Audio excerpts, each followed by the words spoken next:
Samsung's reportedly cutting its phone production for 2022. Another sign that companies are starting to batten down the hatches. But we talked about hiring and some of those other tech companies. You can kind of understand this. Yeah. You had such a combination of things happen in the last couple of years, from COVID to chip shortages to the labor market and inflation and everything else. And you don't really know what's going on with companies like Samsung, or just or demand for these products in general. I don't know that people are in such a rush to upgrade their phones at the moment. I don't know.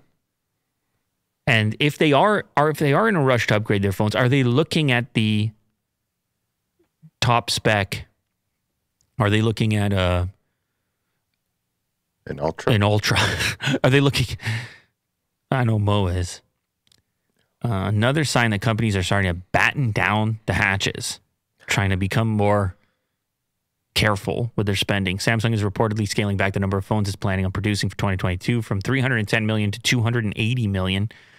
A report from the Korean outlet Mail Business News. In absolute terms, that's still quite a lot of phones. Well, yeah, 280 million. But it's a relatively sharp decrease from the company's original goal. It seems that there may be a trend of manufacturers preparing for the economy to get worse before it gets better. So they're just preparing. Nothing wrong with that. Although it looks kind of bad. Well, it's always, I mean, it's a report. You don't know. There could be other reasons. They could see this order go down. It could be that there's a component cost that they don't like. They'd rather wait. They'd rather turn on the assembly line if they get some good signals at one point, and then it's easier to increase it then as opposed to pull it back or something along these lines. It's hard to know.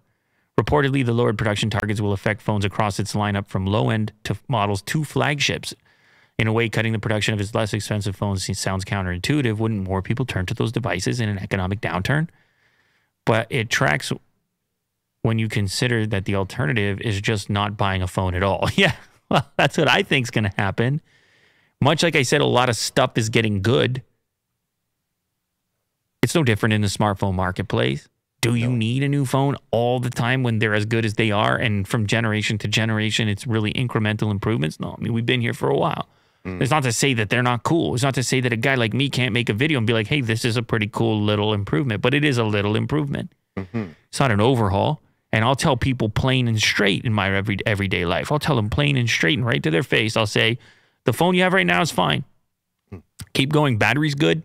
What are you using it for? Living your life. Maybe you don't need to be on that latest one. Maybe you can pocket that 1,000 for now. I'll tell people that. I mean, they may or may not listen to me because they're like, well, what about you? Why you have that foldy flippy thing? What are you doing? And I'll just be like, well, to be honest with you, I don't know if I didn't do this for a living, if that would be in my pocket, or if I would be more frugal about it. I don't know. That's a reality in which I don't live.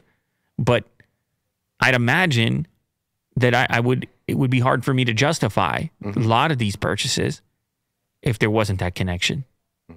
But the folding phone is fun. No doubt. It is pretty cool. No doubt. It is fun.